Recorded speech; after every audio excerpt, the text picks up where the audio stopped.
അപ്പോൾ ഇന്നത്തെ ക്ലാസ്സിൽ നമ്മൾ നോക്കാൻ പോകുന്നത് സൊല്യൂഷൻ സെറ്റ് ആണ്. സ്ട്രക്ചർ അനാലിസിസിന്റെ കുറച്ച് പ്രോബ്ലംസ് നമ്മൾ നിങ്ങൾക്ക് വേണ്ടി തന്നായിരുന്നു. അതിന്റെ സൊല്യൂഷൻസ് ആണ് ഇന്ന് നോക്കാൻ പോകുന്നത്. സോ അതിന്റെ ഫസ്റ്റ് ക്വസ്റ്റ്യൻ നോക്കാം. First question, the shear force at any section in a conjugate beam, it gives dash in the actual beam. Now option A, slope, option B, deflection, option C, curvature, option D is none of these.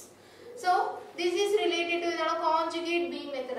So what is conjugate beam? Conjugate beam method we usually bending moment അല്ലെങ്കിൽ M/EI diagram of the actual beam നെയാണ് നമ്മൾ അതിന്റെ loading diagram ആയിട്ട് എടുക്കുന്നത്. That is in the conjugate beam, correct? So ഒരു we have a real beam. ഒരു real beam ഉണ്ട് and this is a real beam and we have a conjugate beam.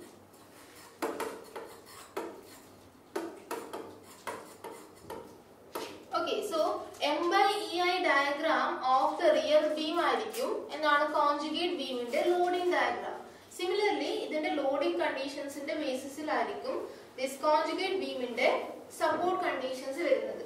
Support conditions of, for example, ഇതൊരു fixed end ആണെങ്കിൽ this end A എന്ന് പറയുന്ന ഈ end in the conjugate beam it will be a free end. So fixed end free end ആയിട്ട് മാറുന്നു. Hinged ആണെങ്കിൽ അത് hinged ആയിട്ട് തന്നെയാണ് ഇവിടെയും remain ചെയ്യുന്നത്. Okay. So such conditions നമ്മൾ discuss ചെയ്തായിരുന്നു when we are discussing about the conjugate beam. So conjugate beam method ല് shear force at any section. So conjugate beam, if we want to find the if you are finding the shear force at any section, it will be giving you what? It will be usually giving you the slope in the case of the real beam. Okay. So for example, ഒരു section എടുക്കുക. X6 എന്ന് പറയുന്ന ഈ സെക്ഷനിൽ നിങ്ങൾക്ക് എന്ത് calculate ചെയ്യണം? ഈ ബീമിന്റെ സ്ലോപ്പ് കാൽക്കുലേറ്റ് ചെയ്യണം. Okay, at the location this X6 എന്ന് പറയുന്ന സെക്ഷനിൽ you have to find the slope. So അങ്ങനെയുള്ള ഒരു ലൊക്കേഷനിൽ സ്ലോപ്പ് കാൽക്കുലേറ്റ് ചെയ്യാൻ വേണ്ടി നമുക്ക് ഇതിന്റെ കറസ്പോണ്ടിങ് ആയിട്ടുള്ള M/EI ഡയഗ്രാമിനെ ഇവിടെ ഡ്രോ ചെയ്ത് ഓൺ ദ കോൺജുഗേറ്റ് ബീം. കോൺജുഗേറ്റ് ബീമിന്റെ shear force at that particular section calculate ചെയ്താൽ we get the slope. Okay, so we can say shear force at any section in a conjugate beam, it is equal to the slope in the actual beam. Similarly, the bending moment at any section in the conjugate beam,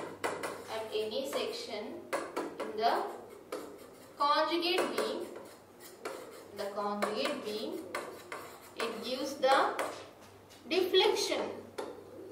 deflection in the we can say in the actual beam.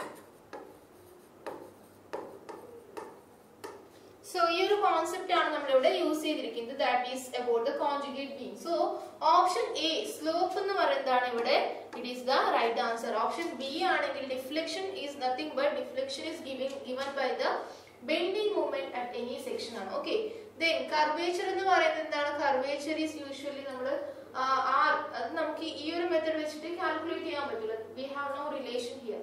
So കർവേച്ചറിന്റെ relation എന്ന് പറയുന്നത് നമ്മൾ വരുന്നത് that is in the Macaulay's മെത്തേഡിൽ. അവിടെയാണ് നമ്മൾ കർവേച്ചറിന്റെ equations ഒക്കെ യൂസ് ചെയ്യുന്നത് ബെൻഡിങ് ഓഫ് ദ ബീം കോൺസെപ്റ്റിൽ. Okay, so that is why here for the first question നമുക്ക് ഓപ്ഷൻ എ സ്ലോപ്പ് എന്ന് പറയുന്നതാണ് right answer. Okay, so next question നോക്കാം. In the moment area method, the difference in slope between two sections of a beam is equal to. Okay, so moment area method ന്റെ concept ആണ് the difference in. So moment area method ൽ നമുക്ക് രണ്ട് theorems ആണ് ഉള്ളത്. So first theorem is telling that the difference in the slope between the two sections, difference in the slope between the two sections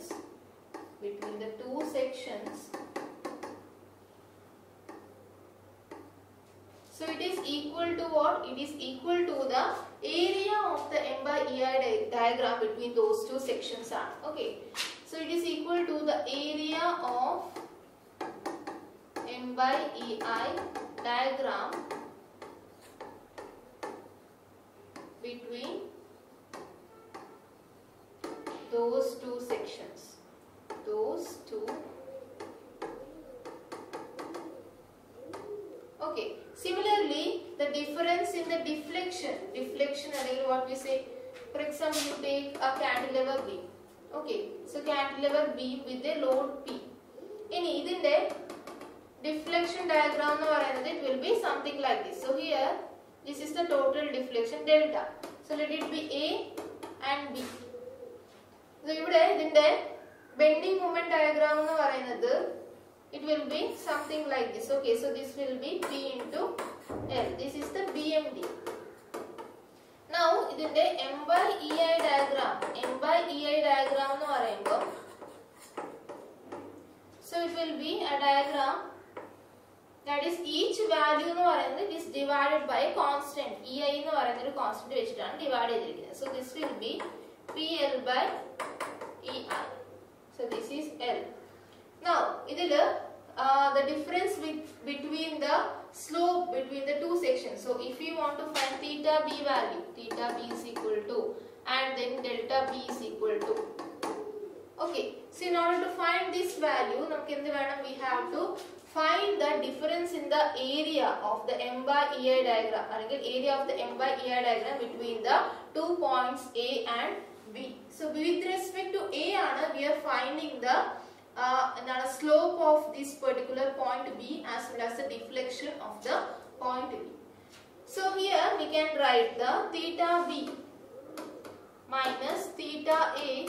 It is equal to the area under the M by EI diagram. So M by EI diagram is this one. So area under the M by EI diagram between the 2 points. So that is equal to half into base into height. Okay, so that is how we get the theta B minus theta A value. So since it is a fixed beam, theta A value is equal to 0. So that is why we get directly theta B value here. Now, the difference in the slope between the two sections that is theta B minus theta A. So here option A that is area of M by EI diagram between these two sections. Option B is moment of M by EI diagram between these two sections. Then half into area of M by EI diagram between these two sections and half into moment of M by EI diagram between the two sections. So you confuse this one term is given half. Okay. So here the difference in the slope it is giving you option A, that is the area of M by EI diagram between these two sections are. Okay. So if they have asked this difference in the slope, in order to find the slope at any section, what you have deflection at any section, you have to take the M by EI diagram area and then the moment of the area of M by EI diagram about which point, either point in the deflection from that point we have to find the first moment of area of the M by EI diagram. Okay, about that point. So that is our question 2. So we go to next question. The conjugate beam method, it falls in the category of option A, force method, option B, displacement method, option C is stiffness method, and option D is none of these. So, force method and displacement method, that is coming under the exact method. So, statically indeterminate structures analyze two methods are, that is one is our exact method, second one is our approximate method. Okay. So, in exact method, there are two categories are force method and displacement method. Okay. So, force method is an example that is our conjugate beam method. Okay. So, conjugate beam method force method usually this member forces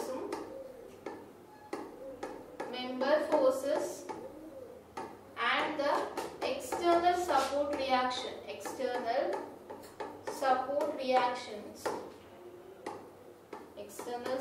reactions are the unknowns. here the member forces external support reactions are unknowns ആണ്. While displacement method നമ്മുടെ displacements ആണ് നമ്മൾ unknowns ആയിട്ട് എടുക്കുന്നത്. Displacements എന്ന് പറയുമ്പോൾ it can be the slope or it can be the deflection. Okay, so conjugate beam method എന്ന് പറയുന്നത് it is an example of the force method ആണ്. So now moving to next question. The theorem of three moments is applicable only when option A, the beam is prismatic, option B, the spans are equal, option C, there is no discontinuity such as hinges within the span, and option D, there are at least two spans. Okay, so it is applicable only when. So we can use this three moment theorem even if the beam is not prismatic. Prismatic എന്ന് പറയുമ്പോൾ മറ്റേ areas constant ആണ്. So three moment equation എന്താണ്? We have three moment equation. What was the equation?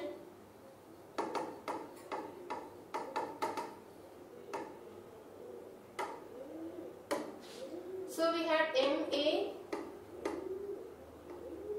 MA into L1 by I1 plus 2MB into L1 by I1 plus L2 by I2 plus MC into L2 by I2. So this value is equal to 6 into A1 x1 bar divided by L1 I1 plus 6 A2 x2 bar by L2 I2. So that means cross section property that is our I1 and I2.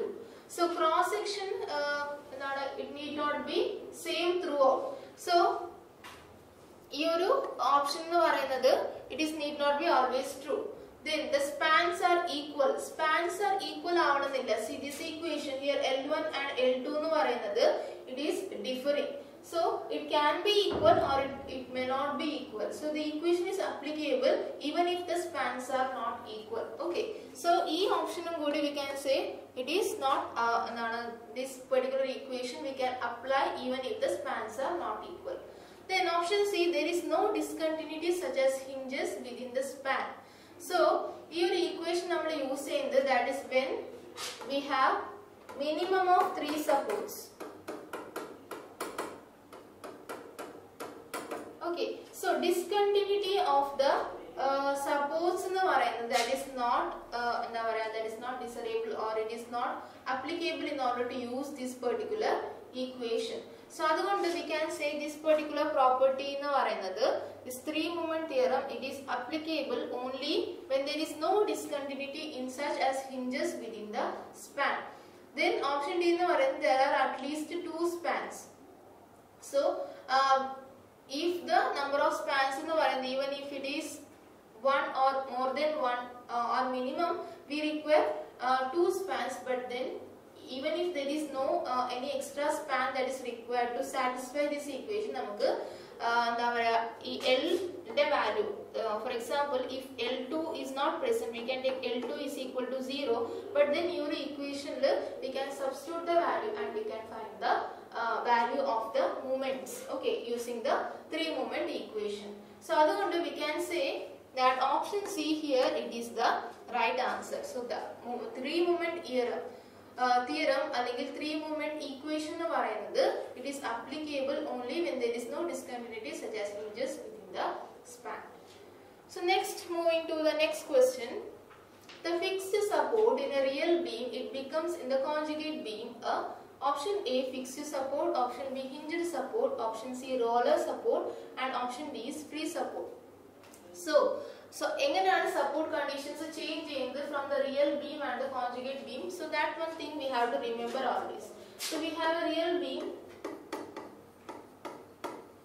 and then we will be having a conjugate beam.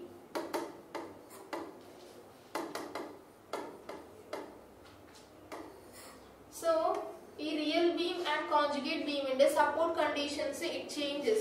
So for example hinged support anengil it remains hinged in the conjugate beam. Then roller support anengil it will be remaining as roller in the conjugate beam, and if it is a fixed support it becomes free in the conjugate beam, and a free support here, it becomes fixed in the conjugate beam, and so on. Internal hinges in the case, internal hinges remain same. So we have a set of conditions.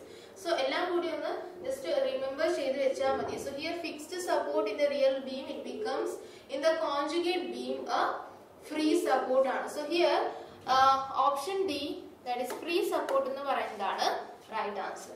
Okay. So fixed support that is in the case of a free end. Free end will become a fixed end. Hinged, that is in the real beam. If the support is hinged, it becomes hinged in the conjugate beam.